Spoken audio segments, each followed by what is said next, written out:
Salam alaikum à tous, chers frères et sœurs musulmans. Et non musulmans d'ailleurs, parce que cette vidéo s'adresse à tout le monde.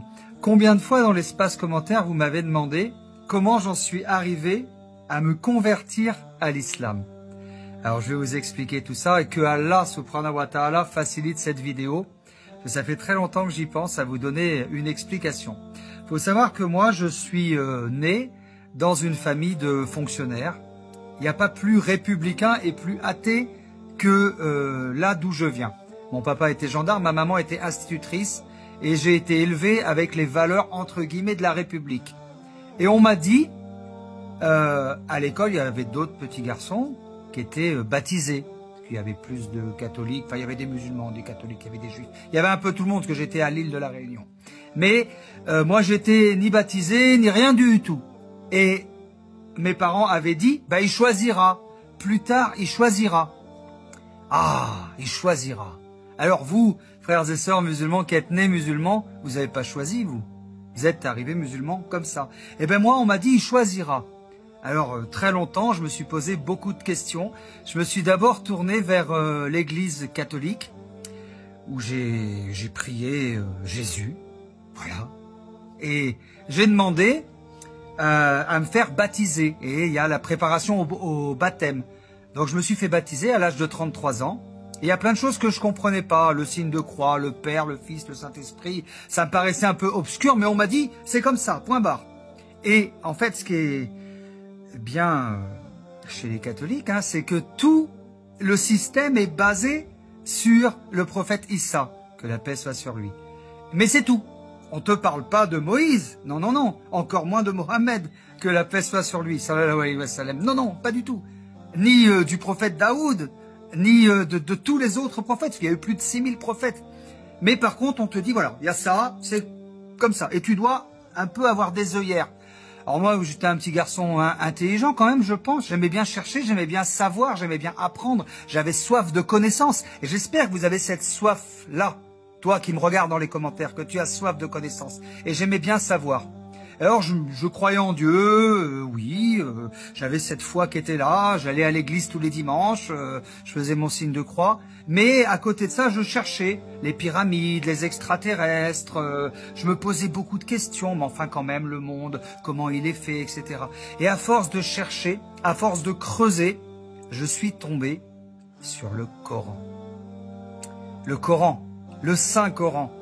Et dès la lecture de la première sourate Al-Baqarah, la vache, vous comprenez tout, que c'est un livre qui explique tout du début à la fin et que ce livre est descendu pour parachever la religion et que bien évidemment le signe de croix, le shirk, les associations, c'est des choses qu'il ne faut pas faire et que la ilaha illallah, qu'il n'y a qu'un seul Dieu unique. Et on comprend en regardant les œuvres de Dieu. Comment sont faites les étoiles, comment est fait la lune. On se pose des questions. Moi, j'étais fort en biologie. Les arbres, tout ce qui nous entoure, les oiseaux, les animaux, le bon comportement, pourquoi les musulmans sont doux. Et puis, en ayant soif de savoir, j'ai continué à écouter, à chercher et à creuser. Et j'ai écouté des rappels, parce que le rappel profite aux croyants et on comprend pourquoi. Et vous écoutez aussi souvent mes rappels. Et à force d'écouter des rappels, j'ai compris que bien évidemment, l'islam était la vérité et l'islam était la concrétisation de faire la paix. Et la concrétisation d'avoir la paix, c'est ce qu'il y a de plus beau parce que c'est ce qu'on va chercher toute sa vie. Et à partir du moment où on admet que Mohammed sallallahu alayhi wa sallam est notre prophète, mais qu'on reconnaît tous les autres prophètes qu'il y avait avant, et qu'on admet que toutes les créatures et toutes les œuvres d'Allah qui sont autour de nous, nous entourent, et qu'on fait partie d'un ensemble de choses, et qu'on n'est qu'une toute petite pierre à l'édifice, à ce moment-là, on peut être heureux.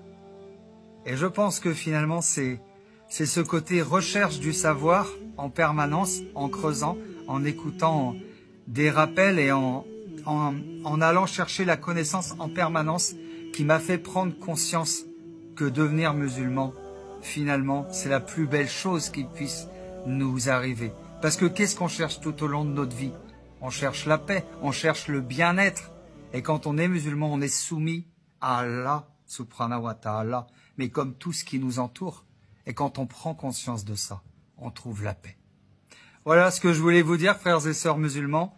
Pour les gens qui se demandent encore comment je me suis converti, est-ce que je me suis converti par amour? Non, je me suis pas converti par amour, même si mon épouse est musulmane.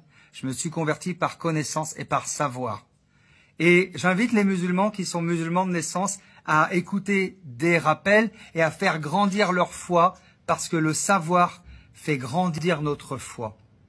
Et le fait d'avoir plus de foi fait qu'on est plus dans la paix et on est plus heureux. Voilà ce que je voulais vous dire. Assalamu alaikum à tous. Tu veux avoir la baraka d'Allah? Écoute bien cette vidéo. Assalamu alaikum wa rahmatullahi ta'ala wa barakatuh.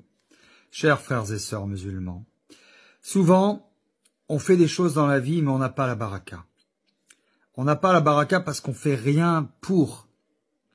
Déjà, la base, c'est de faire ses prières, de faire des invocations, tout ça, vous le savez, bien faire ses ablutions tout le temps. Mais il y a un autre petit secret que peut-être vous saviez ou vous savez plus. C'est se lever le matin de bonne heure. Se lever à 4 heures du matin, faire une prière surérogatoire. Et ensuite, faire ta prière du Fajr. Faire la première prière du matin. Et une fois que ta première prière du matin est faite, tu restes éveillé. Tu évites de t'endormir. Tu restes éveillé. Et à ce moment-là, tu verras que doucement, une lumière enveloppe ton âme et que tu vas avoir petit à petit la baraka d'Allah. Que tu vas penser à des choses que tu n'avais pas pensé. Qu'il va t'arriver des choses que tu ne savais même pas, mais dans le bien de ta vie. Ça s'appelle avoir la baraka d'Allah. Avoir la guidance d'Allah. Avoir la guidée d'Allah. Mais pour ça, il faut se lever de bonne heure. Et pour se lever de bonne heure, il faut se coucher de bonne heure, parce que des fois, on n'y arrive pas. Et nos grands-mères disaient, la vie appartient à ceux qui se lèvent tôt. Alors, levez-vous de bonne heure, essayez, Inch'Allah, de faire au moins 2 rakats pour une prière surérogatoire, lisez un peu le Coran avant la première prière du matin, faites la première prière du matin et restez un peu éveillé, restez en conscience, même si vous somnolez un peu dans votre lit, essayez de rester en conscience, faites des douas, et vous verrez que quand on fait ça le matin, on a la baraka d'Allah dans notre vie. Partage ce rappel si je t'ai fait du bien au cœur, et n'hésite pas à me mettre en commentaire si toi tu as déjà essayé, et si ça t'a fait la même chose. Assalamu alaikum wa rahmatullahi ta'ala wa barakatuh.